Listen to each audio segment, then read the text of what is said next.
Алдағы қысқы маусымға дайындық аясында Индерде мал азығы мен егін жинау жұмыстары қызу жүріп жатыр. Биыл қысқа 71 мың тонна мал азығы қажет. Былтырғы маусымнан қалған қорды қоса алғанда 62 мың тонна шөпті әзірлеу жоспарлануда. Қазір қажетті көлемнің 15% дайын. Науқан қарашаға дейін жалғаспақ. 90% көршілес Батыс Қазақстан облысынан, Қызылқоға ауданынан және Ақтөбе облысынан тасымалданады. Негізі мал азығы климаттық жағдайға байланысты, қалған 10% ғана осы жергілікті жерден дайындалады. Бүгінде ауданда 500-ге жуық шаруа қожалығы тіркелген. Олардың ішінде шамамен 30 шаруашылық шөп дайындау жұмыстарымен айналысып жатыр. Бұл іске 30-дай техника тартылған. Ауданға жылына 10 мың тонна құрама жем қажет.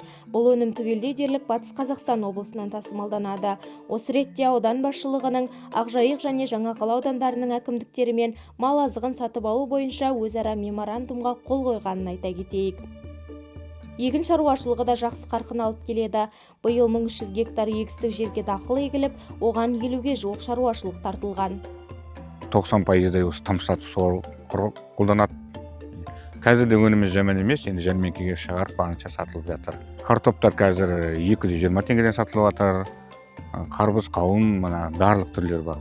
Биыл Еспол ауылынан 5 шақырым жерге көкөніс пен жеміс еккен Абдулла шаруа қожалығы тынымсыз еңбек етуде. Мұндағы шаруалар 1 гектардан 50 тоннаға дейін өнім алуды көздеп отыр.